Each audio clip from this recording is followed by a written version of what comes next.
যদি আপোনালোকে ভাবি আছে বিজেপিৰ অত্যাচাৰত আমি অতিষ্ঠ হৈছোঁ আৰু কংগ্ৰেছ আহিলে আমি স্বৰ্গ পাই যাম, একদম মূৰ্খ ৰাজ্যত বসবাস কৰি আছে, you will never get justice.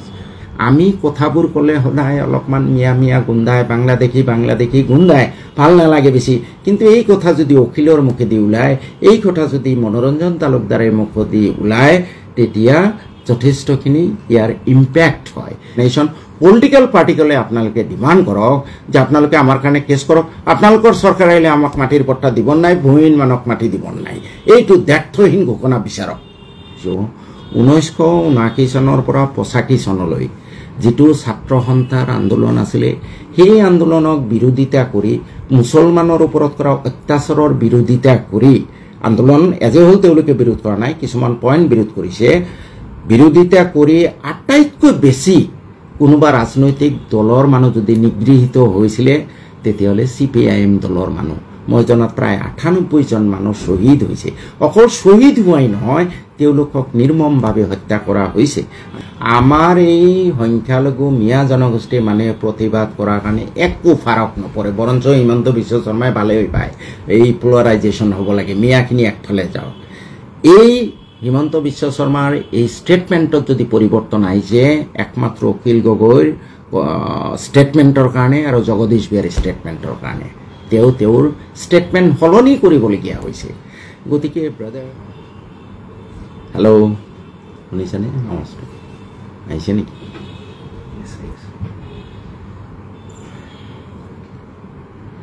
আসসালামু আলাইকুম, নমস্কাৰ। আশা কৰোঁ আপোনালোক সকলোৱে ভালেই আছে। এই দুদিনৰ সময়ত মই আজি বিশেষকৈ উচ্ছেদ সম্পৰ্কীয় বা পৰৱৰ্তী আমাৰ ৰাইজৰ বিশেষকৈ ৰাজনৈতিকভাৱে কৰণীয়, ব্যক্তিগতভাৱে কৰণীয় দুটামান কথা আলোচনা কৰিম। 15-20 মিনিটৰ ভিতৰত শেষ কৰিবলৈ চেষ্টা কৰিম। উচ্ছেদ সম্পৰ্কে বিভিন্ন ধৰণৰ ভুল তথ্য বিভিন্ন সময়ত মানুহে দিয়া দেখা যায়। গতিকে এই ক্ষেত্ৰত উচ্ছেদ মানে আপোনাৰ চৰকাৰী ভূমিত কিয় থাকিব লগা হ'ল, এই সম্পৰ্কে বিভিন্ন ধৰণৰ মিছগিভিংছ আছে, ভুল ধাৰণা আছে মানুহৰ মাজত, বিভিন্ন কমিউনিটিৰ মানুহৰ মাজত। এই ক্ষেত্ৰত মই প্ৰথমে এই চৰকাৰী মাটিত কি কাৰণে বসবাস কৰিবলগীয়া হয় বা ইয়াৰ জিনেচিছ কি সম্পৰ্কে 1 মিনিটত কথাখিনি কৈ ল'ব খুজিছোঁ। অসমত বা ভাৰতবৰ্ষত মানুহে কেতিয়াও কোনো মেধিপট্টাৰ মাটিত ইনিচিয়েলি বসবাস কৰা নাছিলে। মানুহে প্ৰথমে চৰকাৰী মাটিতে, গোটেই মাটিয়ে চৰকাৰী আৰু চৰকাৰী মাটিত বসবাস কৰে আৰু চৰকাৰৰ দায়িত্ব থাকে এটা নিৰ্দিষ্ট সময়ৰ মূৰে মূৰে ছাৰ্ভে কৰা, ছাৰ্ভে কৰি পেলাই যিসকল মানুহ সেই মাটিবোৰ ছেটেলমেণ্ট ল'ব বিচাৰিছে তেওঁলোকক ছেটেলমেণ্ট দিয়া, পট্টা দিয়া। আৰু এই প্ৰক্ৰিয়াটো স্বাধীনতাৰ আগৰ পৰা আমাৰ অসমতো চলি আহিছিলে। এটা সময়ত ইংৰাজসকলৰ শাসনৰ সময়ত এনেকুৱা আছিলে যে অসমত যথেষ্ট পতিত ভূমি আছিলে। গতিকে ডিষ্ট্ৰিক্ট মেজিষ্ট্ৰেটে নিজে তেওঁৰ নমিনী পঠিয়াই, চাৰ্কুল অফিচাৰ বা কাৰোবাক পঠিয়াই খোজ খবৰ লৈছিলে, ছাৰ্ভে কৰিছিলে যে কোনোবা মানুহে নতুনকৈ আৰু চৰকাৰী ভূমি তেওঁলোকৰ খেতি এগ্ৰিকালচাৰৰ আণ্ডাৰত আনিছে নেকি, খেতি কৰাৰ কাৰণে ইচ্ছুক নেকি, মাটিটো পট্টা লোৱাৰ কাৰণে ইচ্ছুক নেকি, আৰু সেইমতে পট্টা দিছিলে।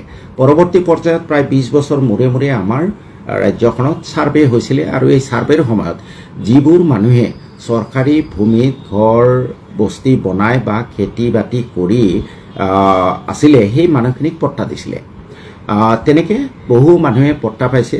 কিন্তু দুৰ্ভাগ্যৰ বিষয় যে এই যিটো চৰকাৰী প্ৰক্ৰিয়া 20 বছৰ মূৰে মূৰে ছাৰ্ভে কৰি নন কেডাষ্ট্ৰেল ভিলেজবোৰক জৰীপ কৰি মানুহবোৰক পট্টা দিয়া, এই কাৰবাৰটো বহু দিনৰ পৰা বন্ধ হৈ আছে। বা যি সময়ত এই কাৰবাৰটো 60 চনৰ পৰা কোনো তেনেকুৱা সামগ্ৰিকভাৱে ছাৰ্ভে হোৱাই নাই, কেডাষ্ট্ৰেল ছাৰ্ভেবোৰ হোৱা নাছিলে।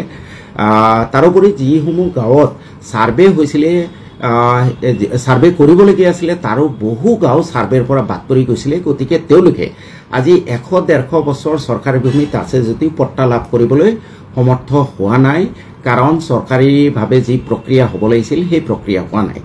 উদাহৰণস্বৰূপে মোৰ বাগবৰ সমষ্টিৰ আজিৰ দিনতো 19খন নন কেডাষ্ট্ৰেল ভিলেজ আছে, যি 19খন গাঁৱৰ জৰীপ হোৱা নাই। গতিকে মানুহবোৰে এবিনিচিঅ মানে প্ৰথমৰ পৰাই তেওঁলোকে পট্টা লাভ কৰিবলৈ সক্ষম নহ'ল প্ৰথমৰ পৰাই তেওঁলোকে বসতি স্থাপন কৰাৰ পৰাই চৰকাৰী ভূমিত থাকিলে আৰু তেওঁলোকৰ বেলেগ ঠাইত ঘৰ বাৰী নাই তাতেই আছে গতিকে এইটো এটা প্ৰক্ৰিয়া হ'ল চৰকাৰী ভূমিত বসবাস কৰাৰ এটা কাৰণ দ্বিতীয় কাৰণটো হ'ল বহুতো ভূমিহীন মানুহ আছে তেওঁলোকে নিজৰ জীৱন জীৱিকা চলাবলৈ কোনোমতে মূৰ গুজিবলৈ এটা ঘৰ সাজিবলৈ তেওঁলোকে ৰাস্তাৰ দাঁতিত হওক চৰকাৰী ভূমিত হওক তেওঁলোকে ঘৰ সাজি বাস কৰে আৰু এটা প্ৰক্ৰিয়া হ'ল যে নদীৰ গৰাখহনীয়াই চৰকাৰী তথ্যমতে যোৱা স্বাধীনোত্তৰ সময়ছোৱাত 1950 চনৰ পিছৰ পৰা প্ৰায় আমাৰ 30 লাখ বিঘা ভূমি যা গৈছে প্ৰায় 2500 ৰাজহ গাঁও নদীৰ বুকুত যা গৈছে আমাৰ মংগলকামী ৰাষ্ট্ৰ এই ভাৰতবৰ্ষ বা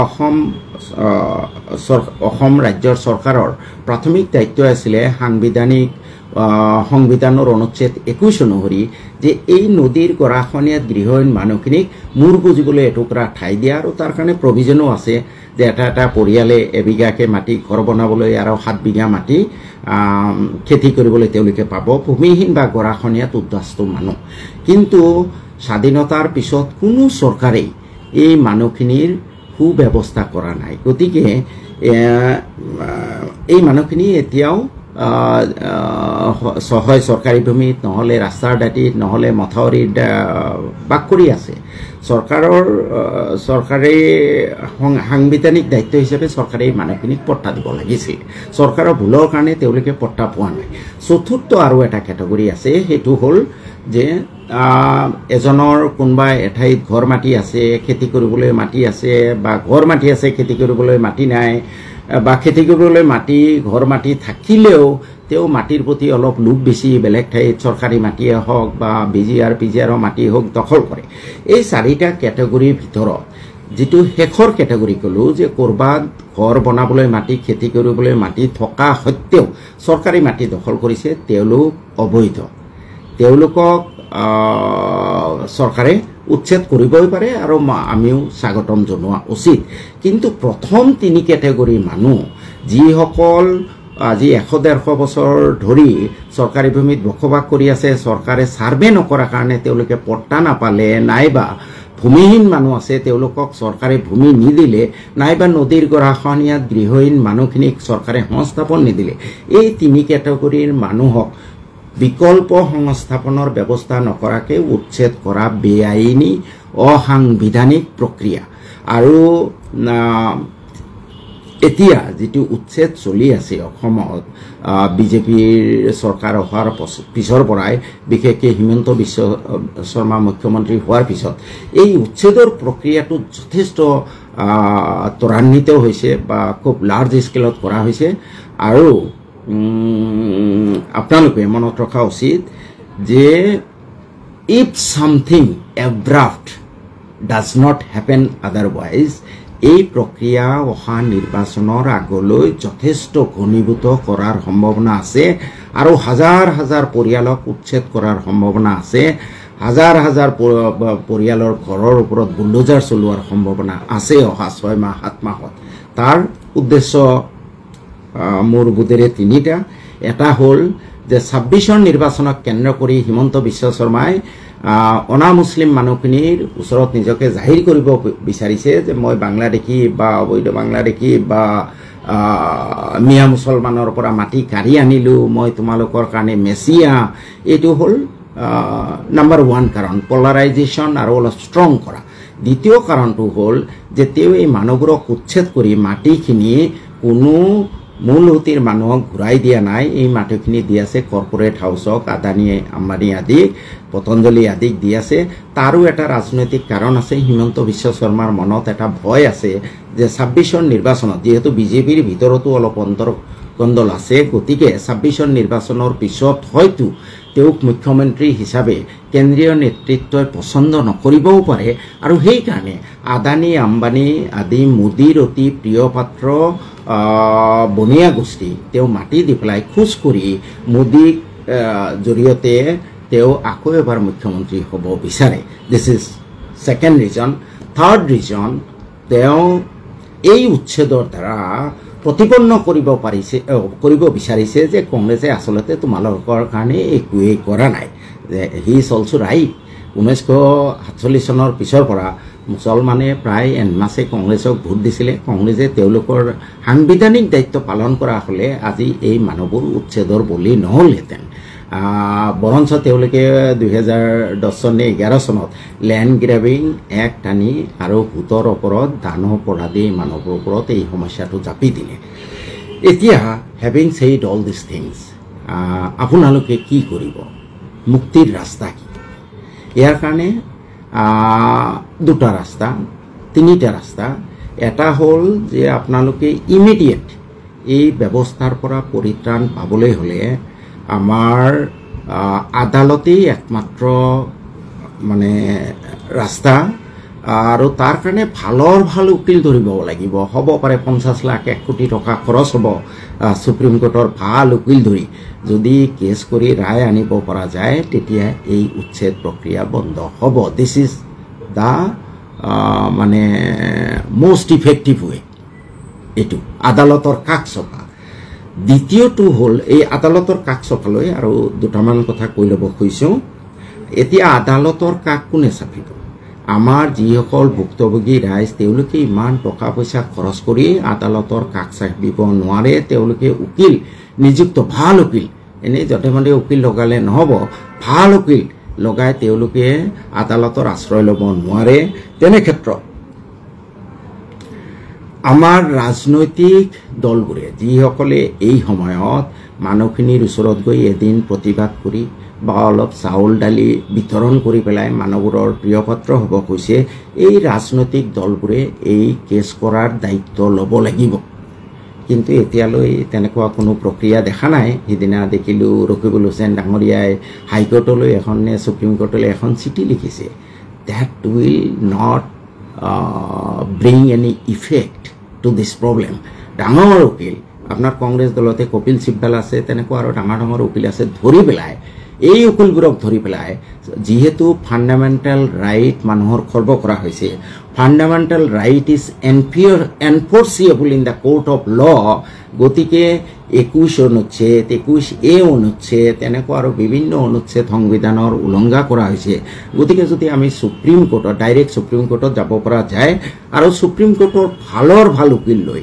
যিসকলৰ ফিজ হয়তো 10 লাখ এবাৰ থিয় হ'লে তেনেকুৱা উকিল লৈ কেছ কৰিব লাগিব কিন্তু এতিয়ালৈ মই লক্ষ্য কৰিছোঁ আমাৰ কংগ্ৰেছ দলৰ ৰকিবুল হুছেইন বিশেষকৈ বিভিন্ন কথা কৈ আছে মাটিৰ পাট্টা দিব চৰকাৰ আহিলে এইটোলৈ মই সিদিনা এটা প্ৰতিক্ৰিয়াও দিছোঁ এতিয়া চাওক কংগ্ৰেছ ৰকিবুল হুছেইনে পাট্টা দিয়াৰ ঘোষণা কৰিলেই চৰকাৰত আহিলে আপোনালোকে পাট্টা নাপায় এইটো কংগ্ৰেছৰ দলীয় এটা পলিচি হ'ব লাগিব আৰু সেই পলিচি কোনে ঘোষণা কৰিব সেই পলিচি ঘোষণা কৰাৰ কাৰণে Rakibul is not the fit person until and unless he is authorised there is a decision in the meeting of the state executive তেওঁলোকে পলিচি ডিচিজন কৰিব লাগিব আৰু তাৰ কাৰণে ৰাজ্যিক কংগ্ৰেছৰ ৰাজ্যিক নেতৃত্বই ঘোষণা কৰিব লাগিব এজ এ পলিচি ডিচিজন যে আমাৰ চৰকাৰ যদি হয় আমি তেতিয়াহ'লে ভূমিহীন মানুহবোৰক ইমানখিনিকে মাটি দিম আৰু যিসকল মানুহ নদীৰ গৰাখহনীয়াত গৃহহীন ভূমিহীন তেওঁলোকক আমি মাটি দিম বা যিসকলৰ আজিলৈ পট্টা নাই তেওঁলোকক আমি পট্টা দিম পলিচি ডিচিজন কৰিব লাগিব কিন্তু আজিলৈতো কংগ্ৰেছৰ কেন্দ্ৰীয় নেতৃত্বৰ পৰা তেনেকুৱা কোনো এটা শব্দ উচ্চাৰণ হোৱা নাই ৰাজ্যিক নেতৃত্বই আজিলৈ এই উচ্ছেদৰ বিৰুদ্ধে মুখ পৰ্যন্ত খোলা নাই পঠিয়াইছে ৰকিবুলক মানে বলিৰ পঠা সজাবলৈ পঠিয়াইছে আন কোনোবাক তেওঁলোকে গৈ ৰিলিফ দিছে কিবা কৰিছে তেওঁলোকে কিবা ঘোষণা কৰিছে this announcement has no meaning at all আৰু ইউডিএফ দল আজি চাওক উচ্ছেদৰ সময়ত কংগ্ৰেছ দলৰ ৰকিবুল গৈছে তাকো উচ্ছেদ হোৱাৰ 2-3 দিন পিছত যেতিয়া অলৰেডি অখিল গগৈ গৈ মানুহৰ লগত আৱেগিকভাৱে সংযুক্ত হৈ গ'ল তেতিয়া ৰকিবুলে বা কংগ্ৰেছে ভয় কৰিলে যে আমাৰ পথাৰবোৰ নিৰ্বাচনী হাৰুৱা পথাৰবোৰ বোধহয় অখিল গগৈয়ে দখল কৰিব নেকি তাৰপিছতে ৰকিবুল গৈছে same is the case with ইউডিএফে উচ্ছেদৰ আগত আজিৰ দিনতো তেওঁলোকৰ 13জন নে 14জন বিধায়ক আছে তেওঁলোকে কৈছে অখিল গগৈ যোৱাৰ পিছতহে এদিন তেওঁলোকে আন্দোলন কৰিলে উচ্ছেদ হৈ যোৱাৰ পিছত আন্দোলন কৰিলে কিন্তু মই এতিয়াও ভাবোঁ যে কংগ্ৰেছৰ এই ৰকিবুলৰ তাত আহযা বা ঘোষণা তাত কোনো আন্তৰিকতা নাই বাধ্যবাধকতাত তেওঁ গৈছে তেওঁৰ মাটি দিয়া ঘোষণা কোনো ফেচ ভেলু নাই যেতিয়ালৈ ৰাজ্যিক নেতৃত্বই ঘোষণা নকৰে আৰু ইউডিএফ দলেও অখিলৰ ভয়তে এদিন জাষ্ট লিপ সাৰ্ভিস দিবলৈ গৈছে তেওঁলোকৰো কোনো আন্তৰিকতা নাই নহলে 13 জন বা 14 জন এমএলএ উচ্ছেদৰ আগত যদি এনেকুৱা প্ৰাচীৰ সৃষ্টি কৰিলেহেঁতেন অকল 13 জন এমএলএ কোনো মানুহ নালাগে মই মানুহ লোৱাৰ পক্ষপাতী নহয় কাৰণ আমাৰ মানুহবোৰো যথেষ্ট ভয়াতুৰ পুলিচে গৈ তেওঁলোকে টেকটিক জানে ফটাফট দুজন মানক গুলিয়াই দিব তাৰ পিছত সব মানুহ ছত্ৰভংগ হ'ব গোটেই আন্দোলনটো বৰবাদ হৈ যাব তাতকৈ অনলি সেই 13 জন এমএলএ বলে হয় আমাক গুলি কৰক নহলে আমাক এৰেষ্ট কৰক তাৰ আগতে আমি উচ্ছেদ হ'ব নিদিও পুলিচে তেওঁলোকক উঠাই আনিলেহেঁতেন 3 ঘণ্টা 4 ঘণ্টা থানাত ৰাখিলেহেঁতেন এৰি দিলেহেঁতেন আকৌ সেই 13 জনে তাত যাব লাগিছিলে যে আমি নাযাওঁ উচ্ছেদ কৰিব নিদিও এনেকৈ প্ৰতিবাদ কৰাৰ পিছত তেওঁলোকক জেলত থলেহেঁতেন এসপ্তাহ 10 দিন মানৰ কাৰণে আৰু তেতিয়া কি হলহেঁতেন 13 জন এমএলএ জেলত গৈছে বা ৰকিবুলেও এইটো কৰিব পাৰিলেহেঁতেন এজন সাংসদ জেলত গৈছে তেতিয়া এই নিউজটো ইণ্টাৰনেশ্যনেল নিউজ হলহেঁতেন সাংঘাতিক প্ৰেছাৰ নেশ্যনেল বা ইণ্টাৰনেশ্যনেল প্ৰেছাৰ চৰকাৰৰ ওপৰত পৰিলেহেঁতেন আৰু এই উচ্ছেদটো মই ভাবোঁ একেবাৰে বন্ধ নহলেও যথেষ্টখিনি মন্থৰ হলহেঁতেন ভয় খালেহেঁতেন চৰকাৰে আজি আমাৰ অসমৰ বাহিৰত কোনে উচ্ছেদৰ বিষয়ে জানে কেনেধৰণে আমাৰ মৌলিক অধিকাৰ ভায়োলেট কৰা হৈছে কোনে জানে হিউম্যান ৰাইটছ এছ'চিয়েশ্যনবোৰে নাজানে গতিকে ৰকিবুল হুছেইনেই হওক তেওঁ যদি আজি তেওঁৰ দলৰ বিধায়কখিনি লৈ বা তেওঁৰ সংসদীয় সমষ্টিৰ গোটেইখিনি বিধায়কক আহ্বান জনালেহেঁতেন যে হওক আমি এই মানুহখিনিক উচ্ছেদ কৰাৰ আগতে আমি তাত যাম আৰু আমাক এৰেষ্ট নকৰালৈ গুলি নকৰালৈ উচ্ছেদ কৰিব নিদিওঁ নাইবা ইউডিএফৰ 13 জন এমএলএ যদি সেইটো কৰিলেহেঁতেন উচ্ছেদ হোৱাৰ আগতে আৰু তাৰ ফলত ৰকিবুল হুছেইন বা অন্যান্য এমএলএ যদি এৰেষ্ট হ'লহেঁতেন বা ইউডিএফৰ বিধায়কসকলে এৰেষ্ট হ'লহেঁতেন তেতিয়াহ'লে কিন্তু it would have been a national news or in the international media আৰু তাৰ ফলত যথেষ্ট প্ৰেছাৰ পৰিলেহেঁতেন সেইখিনি কৰা দেখা নাই মোৰ ভাৱ হৈছে যে তেওঁলোকে অকল যেতিয়া অখিল গগৈ তাত গ'ল এই মানুহখিনি দুৰ্গত মানুহখিনিৰ লগত সহানুভূতি প্ৰকাশ কৰিলে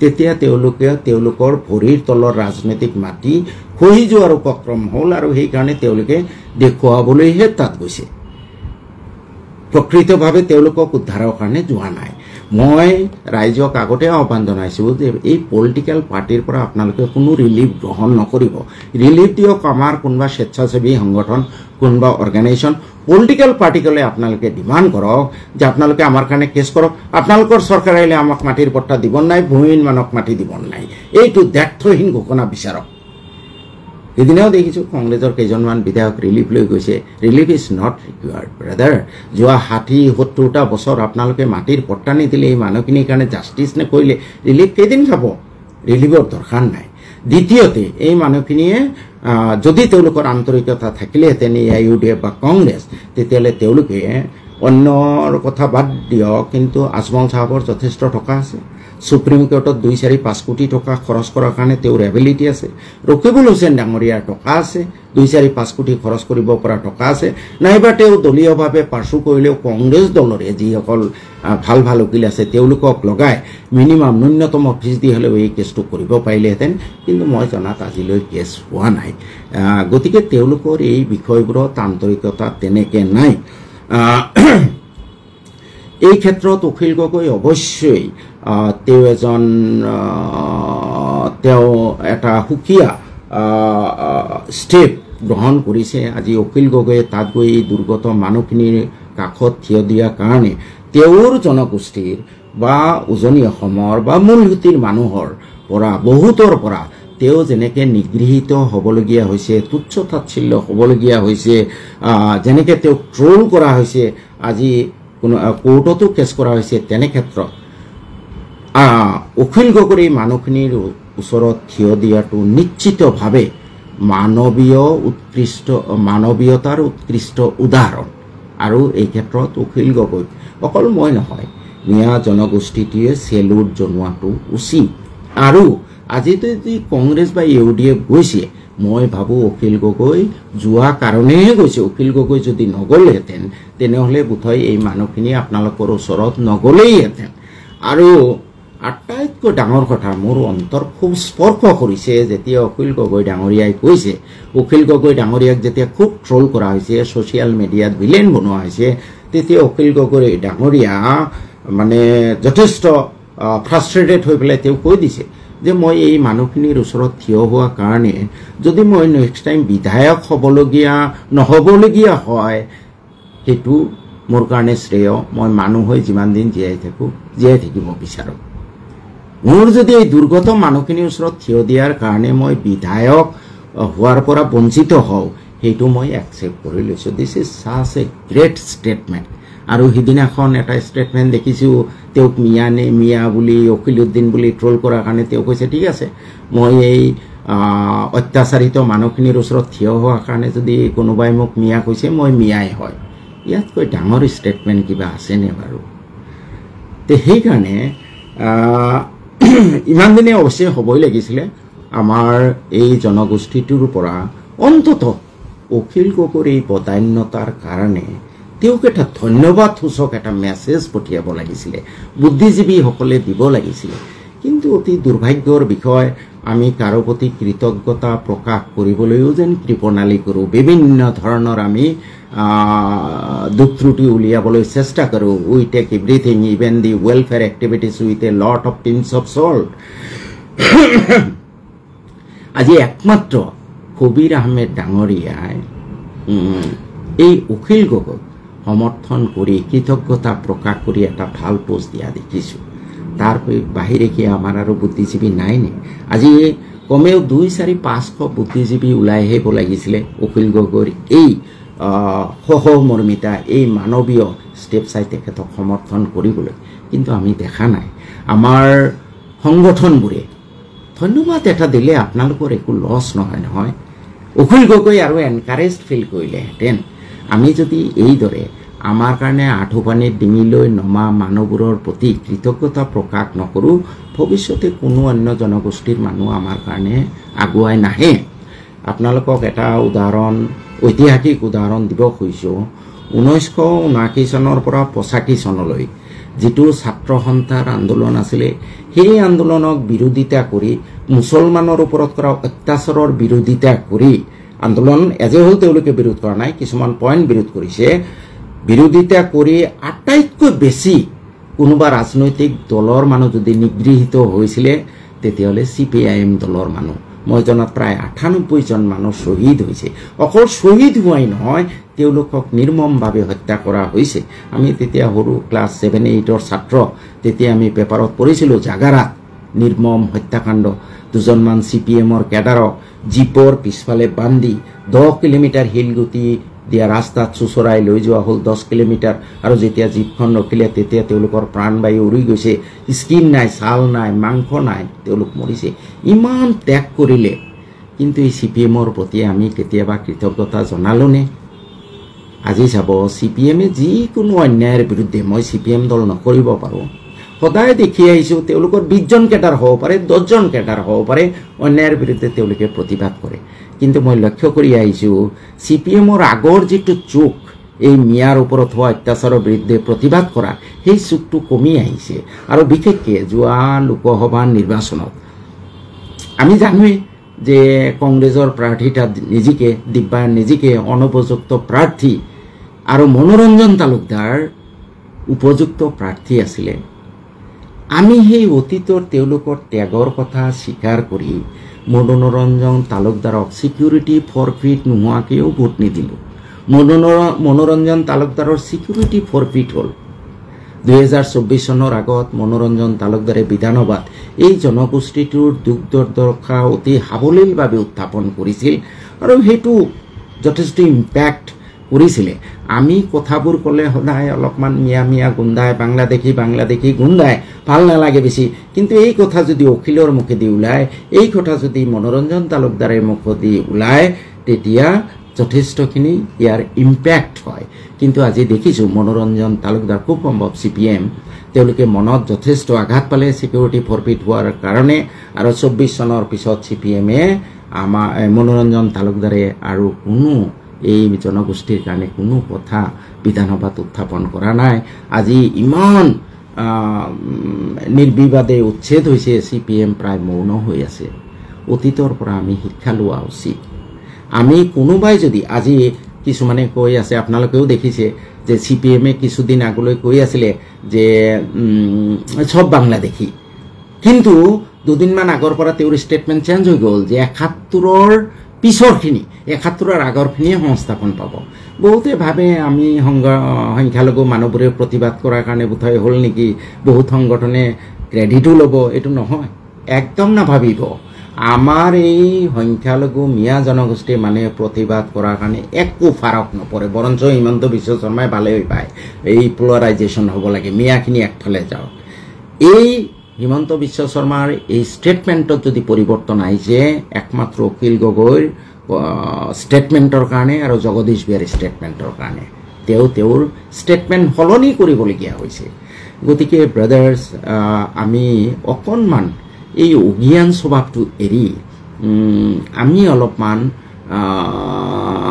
মানে কাৰোবাৰ কোনোবা দলৰ পুষ্যপুত্ৰ এই স্বভাৱটো এৰি অলপ মুকলি মনেৰে অলপমান ইণ্টেলেকচুৱেলি কথাখিনি চিন্তা কৰিব লাগিব দূৰদৰ্শী হ'ব লাগিব আজি সেইকাৰণে অহা নিৰ্বাচনত বিশেষকৈ মিয়া জনগোষ্ঠীটোৱে মই মনত যিখিনি কথা বিবেকে যিখিনি কৈ আছে মই কম শুনা নুশুনাটো আৰু আপোনালোকৰ কথা কিন্তু কোৱাটো মোৰ কৰ্তব্য সেইকাৰণে মই কম যে অহা 26ৰ নিৰ্বাচনত মিয়া জনগোষ্ঠীয়ে অতি সতৰ্কতাৰে ভোট দিব লাগিব আজিও মই দেখিছোঁ ইমান উচ্ছেদ হোৱাৰ পিছত যেতিয়া কংগ্ৰেছৰ কেন্দ্ৰীয় নেতৃত্বই এটা টু শব্দ পৰ্যন্ত উচ্চাৰণ কৰা নাই তাৰ পিছতো আমাৰ মানুহবোৰ বাপদাদাৰ দলৰ পিছতেই আছে চাব আজি যি সময়ত এটা টু শব্দ উচ্চাৰণ কৰিবলৈ সময় আজি জগদীশ বিয়াৰ ষ্টেটমেণ্টে যদি কংগ্ৰেছৰ ৰাজ্যিক নেতৃত্বৰ মুখৰ পৰা ওলালেহেঁতেন আমি অকণমান সুখ পালোহেঁতেন কিন্তু সেইটোও লোৱা নাই গতিকে আপোনালোকে যদি ভাবিছে যে এই কংগ্ৰেছ আহিলে আমি ন্যায় পাম যি কংগ্ৰেছে যোৱা 70 ইয়াৰ্ছ আমাক ন্যায় নিদিলে একক সংখ্যাগৰিষ্ঠ থকাৰ পিছতো তেওঁলোকে ন্যায় নিদিলে যদি আপোনালোকে ভাবিছে যে বিজেপিক খেদিব লাগে বিজেপিৰ অত্যাচাৰৰ পৰা বাচিব লাগে আৰু কংগ্ৰেছ আহিলে আমি মুক্তি পাম এইটো কিন্তু আপোনালোকে you are living in fool's paradise বিজেপিক খেদিব লাগে একদম 100% আৰু এই বিজেপিক খেদিব কংগ্ৰেছেই কিন্তু কংগ্ৰেছক যদি নিশ্চতভাৱে ভোট দিয়ে আপোনালোকৰ সমস্যা হৈয়ে থাকিব তেওঁলোকে ভাবিব যে মুছলমানক যিমান পিটন দিয়ে যিমানেই ন্যায় নকৰো একো প্ৰব্লেম নাই তেওঁলোকে ভোট দিবই আমাক যেনেকৈ অজয় ফুকনে ক'লে যে বৰপেটা ধুবুৰীত গ'লে বাংলাদেশী দেখা পাওঁ তাৰপিছতো আমি ভাৰত জোড়ো যাত্ৰাত দলে দলে তেওঁলোকৰ পিছত ৰেলী কৰিলোঁ গৌৰৱ গগৈ সভাপতি হোৱাৰ লগে লগে আমাৰ মিয়াৰ কি আনন্দ কিহৰ কাৰণে আনন্দ মই বুজি নাপালোঁ গতিকে বিজেপিক আঁতৰাব লাগিব বিজেপিক আঁতৰাব কংগ্ৰেছ আৰু সন্মিলিত বিৰোধীয়ে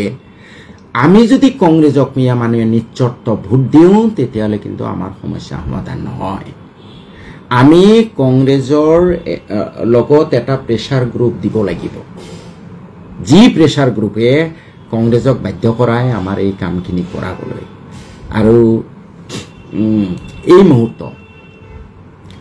এই প্ৰেছাৰ গ্ৰুপটো UDF-ৰ কথাটো আমি পাহৰি যোৱাই ভাল অসমৰ ৰাইজে কাৰণ UDF যিমানেই থাকিব বিজেপিৰ এই পোলাৰাইজেশ্যনটো সিমানটো শক্তিশালী হ'ব আৰু আজমল চাহাবৰ কিছুমান কথা কৰ্মকাণ্ডই বিজেপিৰ হৈ কাম কৰা যেনো লাগে মই বৰ বেছি এই বিষয়ত নাযাওঁ জাষ্ট এটা দিছোঁ কৰিমগঞ্জ পাৰ্লিয়ামেণ্ট ইলেকশ্যন 3জন নে 4জন এই দলৰ বিধায়ক তাৰ পিছতো মাত্ৰ 30,000ৰ তলত ভোট পালে সম্ভৱ নেকি এইটো কওকচোন যিমানকেইটা বিষয়ববী আছে এটা পঞ্চায়তত UDF দলৰ কমেও 3টাকৈ কমিটি আছে পেৰেণ্ট কমিটি মহিলা কমিটি ইয়থ কমিটি এই গোটেইকেইটা কমিটিৰ মানুহৰ পৰিয়ালেও যদি ভোট দিলেহেঁতেন মই এটা হিচাপ কৰি চাইছোঁ 2.5 লাখ ভোট পালেহেঁতেন তাৰ মানে ইউডিএফ দলৰ বিষয়ববীয়াইও ভোট দিয়া নাই যাৰ ফলত ভোটটো দিয়াই নাই বৰঞ্চ এইটো বিজেপিলৈ ডাইভাৰ্ট হৈছে যাৰ ফলত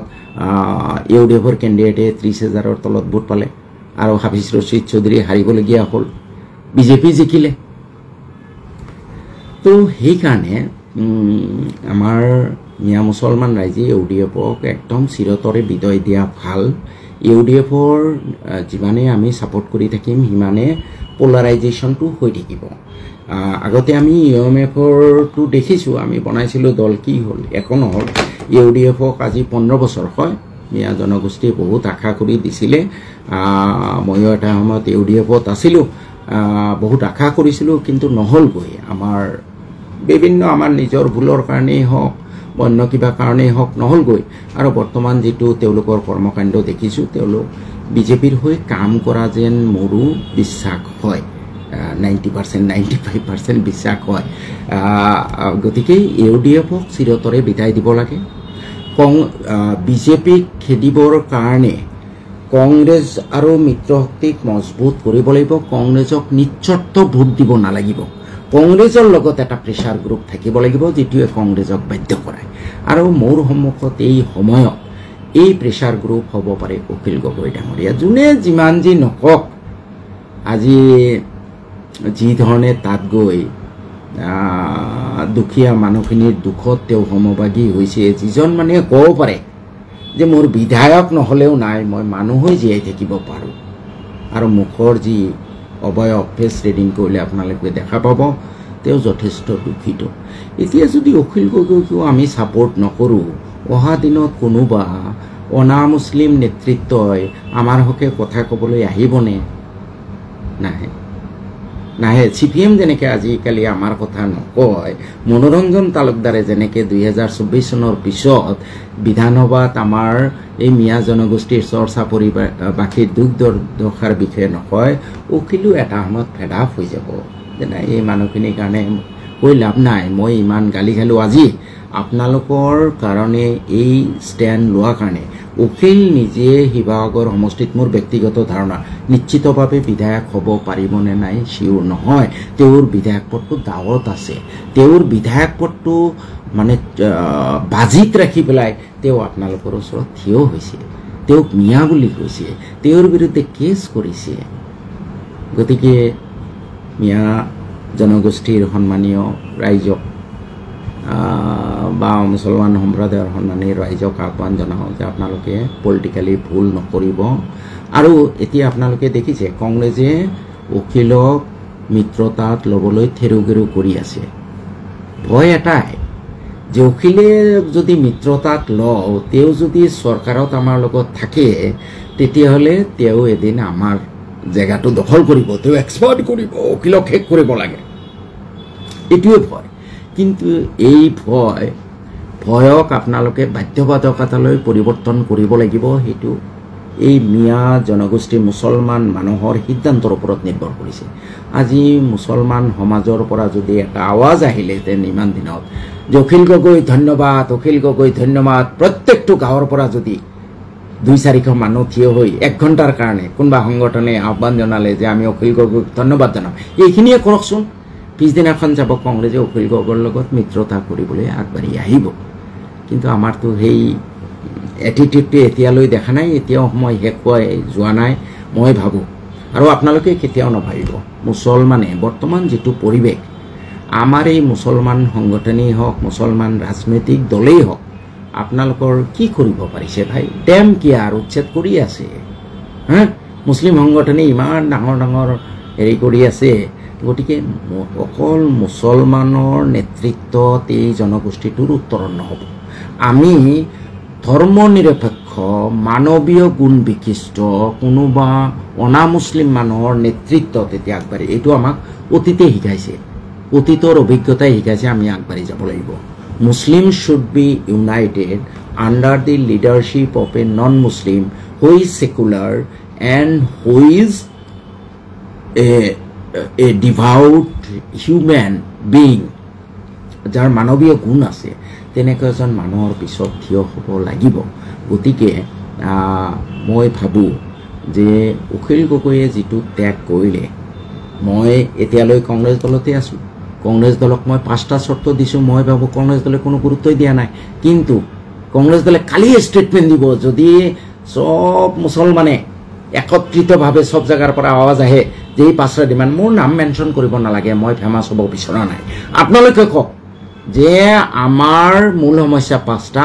এটা হ'ল নদী নিয়ন্ত্ৰণ কৰিব লাগে সামগ্ৰিকভাৱে, 2 নম্বৰ ভূমিহীন মানুহক ভূমি দিব লাগে, 3 নম্বৰ পট্টা নথকা মানুহক পট্টা দিব লাগে, 4 নম্বৰ শদিয়াৰ পৰা ধুবুৰীলৈ হিন্দু মুছলমান বড়ো বৌদ্ধ খ্ৰীষ্টান সকলো যিসকল বিভিন্ন সংঘৰ্ষত নিৰীহ মানুহ নিহত হৈছে তেওঁলোকক দিল্লী শিখ ৰায়টৰ নিচিনাকৈ যেনেদৰে ক্ষতিপূৰণ দিয়া হৈছিল তেনেকুৱাকৈ ক্ষতিপূৰণ দিব লাগে।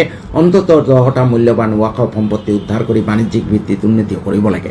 কওকচোন, সকলো পঞ্চায়তৰ পৰা সকলো গাঁৱৰ পৰা এই আৱাজ যাওক, কংগ্ৰেছে তেওঁলোকৰ ইস্তাহাৰত দিবলৈ বাধ্য হ'ব। কিন্তু এই আৱাজটোতো অহা নাই। আৰু মই এই উচ্ছেদৰ এই বিভীষিকা 2 দিন পিছত অলপ সাম কাটিব, আকৌ এঠাইত উচ্ছেদ হ'ব, ইলেকশ্যনৰ হয়তো 2 মাহ আগৰ পৰা উচ্ছেদ নাথাকিব, তেতিয়া আমাৰ ৰাজনৈতিক দলবোৰে বাৰে ফচহু ভাষণ দিব। হিষ্ট্ৰী মুছলমান মানুহ মোৰ যিটো অভিজ্ঞতা, ৰাজনৈতিকভাৱে যথেষ্ট বেছি সক্ৰিয়, কিন্তু ৰাজনৈতিকভাৱে মষ্ট ফুলিছ কমিউনিটি। মই আপোনালোকক আহ্বান জনাম যে এই দুখ বেদনাৰ পৰা শিক্ষা লওক। শিক্ষা লৈ অহা নিৰ্বাচনত কোনোবা ৰাজনৈতিক দলৰ মিটিং বোলে আমি এইবোৰ ভাষণ নুশুনো, আপোনালোকে চিধাই 5টা কথা কওক। আপোনালোকৰ দলৰ চৰকাৰ আহিলে নদী নিয়ন্ত্ৰণ কৰিব নাই, ভূমিহীন মানুহক মাটি দিব নাই, যিসকল মানুহৰ পট্টা নাই পট্টা দিব নাই, তাৰপিছত ৱাকফ সম্পত্তি উদ্ধাৰ কৰিব নাই, নিৰীহ যিসকল মানুহক হত্যা কৰা হৈছে তেওঁলোকক ক্ষতিপূৰণ দিব নাই। যদি ইয়েছ হয় আপোনালোকৰ দলীয় ইস্তাহাৰত প্ৰকাশ কৰক, এই কণ্ডিশ্যন দিয়ক। কংগ্ৰেছ যাব, বেলেগ কোনোবা যাব। আৰু ইউডিএফটো মই একেবাৰে বৰ্জনে কৰিব কৈছোঁ। ইউডিএফ জীয়াই ৰখা মানে বিজেপিক আৰু অক্সিজেন দিয়া, গতিকে এইটো সোনকালে বিদায় দিব লাগে। আৰু আমি কংগ্ৰেছক নিশ্চত ছাপোৰ্ট দিয়াৰ মানসিকতা পাহৰি যাব লাগে। আমি কি পালোঁ অতীতত? কংগ্ৰেছে যদি আমাৰ প্ৰতি আমি তেওঁলোকক ছাপোৰ্ট দিলে ন্যায় কৰিব বুলি গেৰাণ্টি থাকিলেহেঁতেন তেতিয়াহ'লে দিবলৈ ক'লোহেঁতেন। কিন্তু অতীতৰ ইতিহাসৰ পৰাতো গেৰাণ্টি নাই। তৰুণ গগৈদেৱৰ 15 বছৰীয়া শাসনকালত 12 চনত যেতিয়া BTADত 5 লাখ মানুহ গৃহহীন হ'ল, তেওঁলোকক ন্যায় দিলেনে? প্ৰায় 1,500 পৰিয়ালক 50,000 টকা লৈ আণ্ডাৰটেকিং দি তাৰ পৰা গুচি যাব কোৱা হৈছিলে। আমি এছেম্বলিত ধৰাৰ কাৰণে তেতিয়া সেইটো কেঞ্চেল হ'ল যে 50,000 টকা পাব, মাত্ৰ 50,000 টকা কম্পেনচেশ্যন। কেন ইউ ইমাজিন? 50,000 টকা কম্পেনচেশ্যন দি তেওঁলোকে কৈছে তোমালোকে যোৱা ইয়াৰ পৰা। 14 চনত নৰসিংবাৰীত যিটো ঘটনা হ'ল, কোনো এজন মানুহে কিবা ন্যায় পালেনে? হিতেশ্বৰ শইকীয়াৰ দিনত বাছবাৰীত যিবোৰ মানুহ নিৰীহভাৱে হত্যা হৈছিলে, তাৰপিছত কংগ্ৰেছ কিমানবাৰ পাৱাৰত আহিলে, কিবা ন্যায় পালোনে? আমি পোৱা নাই। গতিকে আপোনালোকে অলিক সপোনটো নেদেখিব, অলপমান চিন্তাৰ মাজত অলপমান নতুনত্ব আনক যে লেট আছ ট্ৰাই। আৰু আপোনালোকে যদি আকৌ কৈছোঁ, যদি আপোনালোকে ভাবি আছে বিজেপিৰ অত্যাচাৰত আমি অতিষ্ঠ হৈছোঁ আৰু কংগ্ৰেছ আহিলে আমি স্বৰ্গ পাই যাম, একদম মূৰ্খ ৰাজ্যত বসবাস কৰি আছে, you will never get justice. যি কংগ্ৰেছ নেতৃত্বই কোনোবা বিশ্বনাথত এজন নেপালী সম্প্ৰদায়ৰ মানুহৰ কাৰণে লগে লগে ফেচবুকত পোষ্ট দিব পাৰে, আজি ধুবুৰীত ইমান উচ্ছেদ হৈছে এটা 2 শব্দ উচ্চাৰণ কৰিব নোৱাৰে, তেওঁলোকৰ পৰা আপোনালোকে কেনেকৈ আশা কৰিব পাৰে? অখিল গগৈ যেনেকৈ ক'লে যে লাগিলে ভাৰতীয় মানুহ 71 পিছত হোৱা মানুহক কিন্তু 1 চিকটাও মাতি নিদিওঁ, কিয় ক'ব নোৱাৰে? 71ৰ আগত হোৱা মানুহ কিন্তু ন্যায়িকভাৱে ভাৰতীয় হৈ গ'ল, যে 71ৰ আগৰ মানুহখিনিক আমি নাগৰিক হিচাপে সমমৰ্যাদা দিম বা তেওঁলোকক জীয়াই থকাৰ কাৰণে এটকা মাটি দিম। এইটো ক'ত কি আপত্তি আছে? তেওঁলোকৰ সেই গাৰ্ডছটো কিয় নাই বা হোৱা নাই? এইকাৰণেই ৰকিবুলৰ সৈতে আবল তাবল বকাই আছে যে তেওঁলোকে এই কামখিনি নকৰে। কংগ্ৰেছ এটা সময়ত ভাৰত স্বাধীনতাৰ কাৰণে বহুত কষ্ট কৰিছিলে, বহুত ত্যাগ কৰিছিলে, no' doubt. Up to Jawaharlal Nehru, Indira গান্ধীলৈ ঠিকেই আছিলে। তাৰপিছত ক্ৰমান্বয়ে এই পাৱাৰৰ সোৱাদটো পাই কংগ্ৰেছ নেতৃত্বৰ এতিয়া সেৱাৰ মনোভাৱ নাই। বিশেষকৈ আমাৰ অসমত কংগ্ৰেছ নেতৃত্বৰ মনোভাৱ হ'ল কেনেকৈ গাদী দখল কৰা। গতিকে ভাই আপোনালোকে ভুল নকৰিব। অহা নিৰ্বাচনত মই বিচাৰোঁ যে অখিল গগৈয়ে যিটো ত্যাগ কৰিলে আৰু তেওঁ আহোম আহোম ল'ৰা হয়, ৰজাৰ তেজ তেওঁৰ গাত আছে। আহোমেই গোটেই অসমত 7 ৰাজ মাৰি 1 ৰাজ কৰিছিলে। গতিকে উপযুক্ত আহোম হ'লে তেওঁহে আমাৰ হিন্দু মুছলমান সকলোকে লগত লৈ আগবাঢ়িব পাৰিব। আৰু অতীতৰ কৰ্মৰাজিৰ পৰা দেখিছোঁ অখিল আজিয়ে বিধায়ক হৈছে, তাৰ কিমান আগৰ পৰা এই কৃষকৰ কাৰণে আন্দোলন কৰি আছে। He is a very good activist. গতিকে ভাই, আৰু এইবাৰ বিশেষকৈ ধুবুৰীত তেওঁ যিটো অনুকম্পা দেখুৱালে মোৰ হৃদয় বিগলিত হৈছে যে কংগ্ৰেছে যদি এই 5টা চৰ্ত মানি লয় হয়তো মই কংগ্ৰেছৰ পৰাই ইলেকশ্যন খেলিম, কিন্তু মই বিচাৰিম অখিল অসমীয়া মানুহে এটা প্ৰতিদান দিয়ক, উপহাৰ দিয়ক, কৃতজ্ঞতা প্ৰকাশ কৰক। CPM-ৰ নিচিনা যাতে অখিল নহয়। আৰু যদি কংগ্ৰেছে নামানে, মই এতিয়া সিদ্ধান্ত লৈছোঁ অখিলে মোক টিকেট দিয়ক নিদিয়ক, মই অখিলৰ এজন সৈনিক হিচাপে অখিলক মই মানে যাতে অখিল বিধানসভাত থাকে, যাতে অখিলে এই অখিল গগৈয়ে যাতে আমাৰ যিখিনি ডিপ্ৰাইভড মানুহ, ডিপ্ৰাইভড ছেকশ্যন, নট অনলি মুছলমান, হিন্দু মুছলমান সকলো তেওঁলোকৰ হৈ যাতে মাত মাতিব পাৰে, কৃষকৰ কাৰণে যাতে মাত মাতিব পাৰে, তাৰ কাৰণে অখিল গগৈ এটা ষ্ট্ৰং শক্তি হৈ থাকক। মই ইতিমধ্যে সিদ্ধান্ত লৈছোঁ যে কংগ্ৰেছেতো মোৰ চৰ্ত মানি লোৱাৰ প্ৰায় সম্ভাৱনা নাই। অখিলৰ লগত মই কোনো কথাও পতা নাই যে অখিলৰ ৰাইজৰ দলৰ হৈ মই কাম কৰিম, অখিলক মই শক্তিশালী কৰিম। এইটো মিয়াৰ বৰ্তমান দায়িত্ব, তেওঁৰ প্ৰতি কৃতজ্ঞতা প্ৰকাশ কৰা, অতীতৰ পৰা শিক্ষা লওক। CPM-ৰ দৰে আপোনালোকে তেওঁক ফ্ৰাষ্ট্ৰেটেড নকৰিব।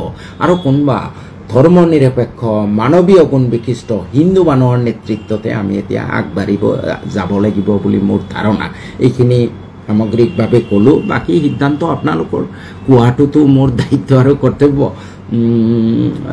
দ্বিতীয়তে, আপোনালোকে এই সমস্যাৰ যদি চিৰদিনৰ কাৰণে, আজি উচ্ছেদ নাম, আগতে ডিবুটাৰ আছিলে, তাৰ আগতে বিদেশী আছিলে, এই যিটো এটা মানে সামগ্ৰিক পৰিৱেশত মিয়া জনগোষ্ঠীটোৰ মানুহক অত্যাচাৰ কৰি ৰাজনৈতিক মুনাফা আদায় কৰাৰ যি প্ৰক্ৰিয়া 1950 চনৰ পৰা চলি আহিছে, এইটো যদি অনাগত দিনত একেবাৰে শেষ কৰিব বিচাৰে তেতিয়া মিয়া জনগোষ্ঠীয়ে 4টা কাম কৰিব লাগিব। এটা, শিক্ষাত আটাইতকৈ গুৰুত্ব দিয়ক। 2 নম্বৰ, ব্যৱসায় বাণিজ্যত গুৰুত্ব দিয়ক। 3 নম্বৰ, সততাৰ জীৱন যাপন কৰক। কেইটামান চিত্ৰপট, মই জাষ্ট উদাহৰণ, টাইম হৈ গ'ল, 3-4টা চিত্ৰপট মই দেখিছোঁ যিবোৰে মনটোক বহুত কষ্ট দি আছে যে আমি ক'ত গৈ আছোঁ, বিবেকত খুন্দিয়ে আছে। আজি ধুবুৰীত ইমান অত্যাচাৰ, মই কিবা কৰিব নোৱাৰিলেও মোৰ মনত দুখ থাকিব লাগিব, ৰাতি টোপনি হ'ব নালাগিব। এই মুহূৰ্তততো মই ফূৰ্তি কৰাৰ কোনো মই সুযোগ দেখা নাই। কিন্তু এই যে পঞ্চায়ত ইলেকশ্যন লৈ ইফালে ধুবুৰীত মানুহ মৰি আছে, হাজাৰ হাজাৰ মানুহ গৃহীণ হৈছে, পঞ্চায়ত ইলেকশ্যনত চাব জিকাৰ পিছত কি ফূৰ্তি, ক'ত আছোঁ ৰে ভাই আমি? কিমান টকা খৰচ হৈছে? আমি যদি 2 লাখ টকা তেওঁলোকৰ কাৰণে ৰাখিলোহেঁতেন, যে 2 লাখ টকা সেই মানুহখিনিৰ ল'ৰা ছোৱালীক পঢ়োৱাৰ কাৰণে খৰচ কৰিম, বা সেই মানুহখিনিক আজি কোনোবা এজন মানুহে মানে এটা ব্যতিক্ৰম, তেওঁ 30 বিঘা মাটি দান কৰিব খুজিছে। আমি যেতিয়ালৈ 80-90% মানুহ এই কেৰেক্টাৰিষ্টিকৰ অধিকাৰী নহওঁ তেতিয়াহ'লে জাতিৰ উত্তৰণ নহয়। আজি মুছলমান সমাজত সিদিনাও দেখিছোঁ বঙাইগাঁৱত বিজেপিত যোগদানৰ যি দীঘলীয়া শাৰী, মোৰতো ভাই একদম সঁচাকৈ দিলৰ পৰা বিশ্বাস হৈ আছে যে আল্লাহ তালা নাৰাজ হৈছে বোধহয় আমাৰ ওপৰত। আমি মানুহ নে কি? মানৱীয় গুণ আছে নাই? বিজেপিক মই এতিয়াই বিজেপিৰ নেতৃত্বক মই কাণত ধৰি ভাষণৰ গাদীৰ পৰা আঁতৰাব নোৱাৰোঁ, কিন্তু মই মনৰ পৰা ঘৃণা কৰিবলৈ বেছ মানৱতাৰ শত্ৰু। আৰু তাতে আমাৰ মানুহ বঙাইগাঁৱত তলে তলে জইন কৰি আছে। চব জেগাতে ক'ৰবাত দেখিছোঁ বিজেপিৰ প্ৰেচিডেণ্ট হৈছে, মানে যথেষ্ট ফূৰ্তি আৰু মাৰামাৰি চলি আছে। ক'ত আছোঁ ৰে ভাই আমি? নিজৰ মাজত মাৰামাৰি, কটাকটি। গতিকে মুছলমানে ব্যক্তিগতভাৱে এই 3টা কাম কৰিব লাগে। এটা হ'ল যে শিক্ষা, 2 নম্বৰ ব্যৱসায়, 3 নম্বৰ সততাৰ জীৱন যাপন। মই বেলেগৰ অপকাৰ নকৰোঁ, পাৰিলে যদি পাৰোঁ এজনৰ উপকাৰ কৰিম, এজনক সহায় কৰিম, কথাৰ দ্বাৰা বা অন্য যিকোনো উপায় হ'ব। 4 নম্বৰ, 5 বছৰ মই ৰাজনীতি নকৰোঁ, মই দৃষ্টি ৰাখিম ৰাজনীতিৰ ওপৰত, আৰু সময়ত মই উচিত সিদ্ধান্ত ল'ম। এই জিন্দাবাদ জিন্দাবাদ মুৰ্দাবাদ মুৰ্দাবাদ মুছলমানে যেতিয়ালৈ বাদ নিদিব নহয়, কোনোবা ৰাজনৈতিক দলৰ গোলাম হিচাপে নিজকে পৰিচয় দিবলৈ বাদ নিদিব, তেতিয়াহ'লে জনগোষ্ঠীৰ উত্তৰণ নাই। বহুতে মোক সমালোচনা কৰে, তুমি কংগ্ৰেছৰ টিকেটত জিকিছা, তুমি আকৌ কংগ্ৰেছক সমালোচনা কৰা। আৰে ভাই কিয় বাত বলতা হে তুমি? মই MLA কিয় হৈছোঁ? কোনোবা এটা ৰাজনৈতিক দল কিয় পচন্দ কৰিছোঁ? মোৰ মানুহখিনিক ন্যায় দিব লাগে, মই প্ৰতিনিধিত্ব কৰা সমষ্টিৰ উন্নয়ন কৰিব লাগে, মই অসমৰ মানুহক ন্যায় দিব লাগে। যেতিয়াই কোনোবা ৰাজনৈতিক দলক সেই ন্যায় দিব নোৱাৰিম, সেই ৰাজনৈতিক দলক মই লাত মাৰি থৈ গুচি আহিম। মই MLA হোৱাটো মুখ্য নহয় মোৰ। MLA হৈ যদি মই ন্যায় কৰিব নোৱাৰোঁ, মই ঘোঁৰাৰ ঘাচ খাটিবলৈ MLA হৈ থাকিব লাগে না? বহুত মানুহ আছে এনেকুৱা পুতুলা সদৃক MLA হ'বলৈ, মন্ত্ৰী হ'বলৈ। মোৰ তেনেকুৱা MLA মন্ত্ৰী হ'বলৈ হাবিয়াস নাই। হয়, মই MLA থাকিলে মোৰ মানুহৰ প্ৰতি ন্যায় কৰিম, সকলো মানুহৰ প্ৰতি ন্যায় কৰিম, অন্যায়ৰ প্ৰতিবাদ, অন্যায়ৰ বিৰুদ্ধে ন্যায় হ'ব লাগিব। আৰু যদি নোৱাৰোঁ, আই শুড গো আউট। তেতিয়া অন্তত বিবেকৰ দংশনৰ পৰা মুক্ত হ'ম, যে নাই মোকতো ৰাইজে আৰু MLA বনোৱা নাই, মই এইবোৰলৈ বৰ বেছি দুখ কৰি লাভ নাই। কিন্তু যেতিয়ালৈ ৰাইজে মোক বনাব, মোক মেণ্ডেট দিছে, তেতিয়ালৈ মই ন্যায় কৰিব লাগিব। কংগ্ৰেছ দলে মোক জন্ম দিয়া নাই, UDF দলে মোক জন্ম দিয়া নাই। যেতিয়াই দেখিম যে এই দলৰ পৰা ৰাইজৰ অপকাৰ হ'ব, ৰাইজৰ প্ৰতি অনিষ্ট হ'ব, তেতিয়াই দল এৰি দিম। কোনো দলৰ মই গোলাম নহয় ভাই। আৰু আপোনালোকে এই মানসিকতা এৰক। দলনো কেলে কৰে? দল কেলে কৰে? দল কৰে আপোনাৰ সমাজখনৰ, আপোনাৰ ৰাজ্যখনৰ মংগলৰ কাৰণে। যেতিয়া আপোনাৰ সমাজখন, ৰাজ্যখনৰ মংগল হ'ব, তেতিয়া আপোনাৰো মংগল হ'ব। এই চামচামি কৰি, চেলা চামুণ্ডাগিৰি কৰি আপুনি অকলে অলপ দিনৰ কাৰণে বেনিফিটেড হ'ব পাৰে, কিন্তু আপোনাৰ গোটেই সমাজখন ধ্বংস হ'ব। এই মানসিকতা বাদ দিব লাগে ভাই। কোনো ৰাজনৈতিক দলে আমাক জন্ম দিয়া নাই।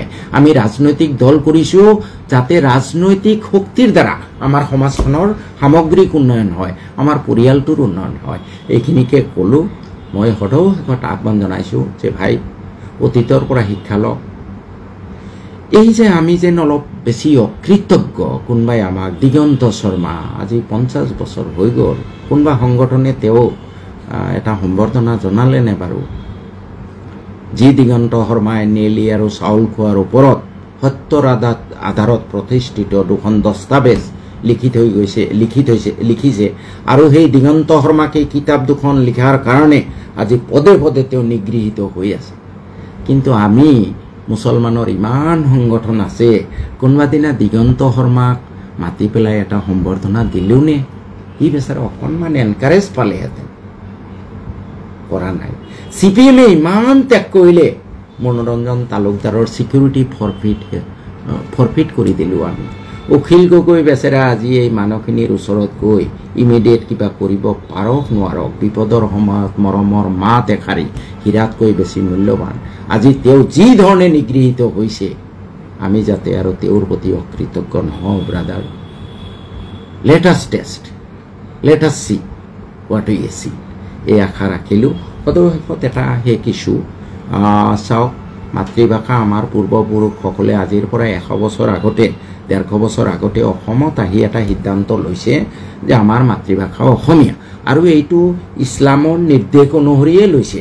ইছলামত আছে যে হুব্বুল অতনে মিনাল ইমান, স্বদেশ প্ৰেম ইমানৰ অংগ। তুমি যি দেশ, ৰাসূলুল্লাহ সাল্লাল্লাহু আলাইহি ওয়াসাল্লামে কৈছে, তুমি যি দেশৰ বায়ু পানী সেৱন কৰি জীয়াই থাকা, সেই দেশক সন্মান কৰিবা, সেই দেশক ভাল পাবা, সেই দেশৰ ভাষা সংস্কৃতি গ্ৰহণ কৰিবা। আৰু সেই নিৰ্দেশ অনুসৰি আমাৰ পিতৃ পূৰ্বপুৰুষসকলে অসমীয়া ভাষা গ্ৰহণ কৰিছে। কোনো দুষ্ট চক্ৰই যাতে ঘুণাক্ষৰেও নাভাবে যে আমাৰ এই পূৰ্বপুৰুষে লোৱা সিদ্ধান্তক আমি বদলি কৰিম, আমি বঙালী লিখিম। এইটো আপোনাৰ ইমানটো দুৰ্বল হ'ব, আপুনি মুছলমান হোৱাৰ পৰা খাৰিজ হ'ব। দ্বিতীয়তে আপোনাৰ বিপদ আৰু ঘনীভূত হ'ব। নো ওৱান কেন চেঞ্জ হিজ মাদাৰ নৰ হিজ মাদাৰ টং। আমি এতিয়া মই মিয়া জনগোষ্ঠী, মই ঘৰত গ'লেও মোৰ 80% কথা অসমীয়া হয়। মই কেনেকৈ অসমীয়া কওঁ মই গমেই নাপাওঁ। মিয়া দোৱানত কথা অট'মেটিক। মোৰ ভতিজাৰ লগত, মোৰ বোৱাৰীৰ লগত কথা পাতোঁতে আনকি অসমীয়া ওলাই যায়। আৰু অসমীয়াত লিখা পঢ়া কৰিছোঁ। আপোনালোকে ক'ত যাব খোজে বঙালী ভাষা লৈ পেলাই? কি বেনিফিট হ'ব আপোনালোকৰ? গতিকে এই ভুল নকৰিব। আমাৰ পূৰ্বপুৰুষে শুদ্ধ সিদ্ধান্ত লৈছে 2-4জন মানুহ 2-4টা সংগঠন আমাৰ প্ৰতি আখেজ ৰাখিব পাৰে কিন্তু গোটেই অসমীয়া সমাজখন মূলসুঁতিৰ মানুহ বেয়া নহয় নহলে আমি থাকিব নোৱাৰিলোহেঁতেন বহুত মানৱীয় গুণ বিশিষ্ট মানুহ আছে যাৰ কাৰণে অখিল গগৈ আজি আমাৰ কাষত থিয় হৈছে আজি হীৰেন গোহাঁই ডাঙৰীয়া ইমান নিগৃহীত হৈও সত্য শুদ্ধ কথাবোৰ কৈ আছে আজি আপোনাৰ জগদীশ ভূঞাই ডাইৰেক্টলি নকলেও ইনডাইৰেক্টলি হিমন্ত বিশ্ব শৰ্মাক হলটেকত পেলাইছে গতিকে এই কথাবোৰ মনত ৰখা উচিত মাতৃভাষাৰ ক্ষেত্ৰত লোকপ্ৰিয় লাহি আছে আমি সকলোৱে একমুখে কোৱা উচিত বা যে আমি অসমীয়াই লিখিম আমি কোনোবাই এনমাৰতেৰে গণ্ডগোল কৰিলেও আমি নাই তেওঁক বাধ্য কৰাম যাই know what my mother tongue is মোৰ মাতৃভাষা কি মই জানো মই যেটো কওঁ সেইটো লিখা যোৱা লোকপ্ৰিয়লত বহুতে এনমাৰতেৰে গণ্ডগোল কৰিছিলে যে নাই তুমি অসমীয়া ক'লে কি হ'ব ঘৰত তো মিয়া দোৱানত কথা পাতা গতিকে তুমি বঙালী হয় এইটো যাতে এইবাৰ হ'বলৈ নাপায় সেইকাৰণে আমি অলপ বদনামিও হৈছোঁ বহুত জেগাত এনমাৰতেৰ ভুলৰ কাৰণে এইটো হৈছে এইটো যাতে এইবাৰ হ'বলৈ নাপায় আপোনালোকে চকু দিব কোনোবা দুষ্ট চক্ৰৰ ফুচলনিত নিজকে বিপদাপন্ন নকৰিব এইখিনিকে ক'লো আৰু বিশেষকৈ ৰাজনৈতিকভাৱে আপোনালোকে অলপ সচেতন হওক সহজে হাতমাহ এই 26 নিৰ্বাচনত আপোনালোকে শুদ্ধ সিদ্ধান্ত ল'ব লাগিব তেতিয়াহে ভৱিষ্যত আপোনালোকৰ সুৰক্ষিত হ'ব ধন্যবাদ আসসালামু আলাইকুম খুদা হাফিজ নমস্কাৰ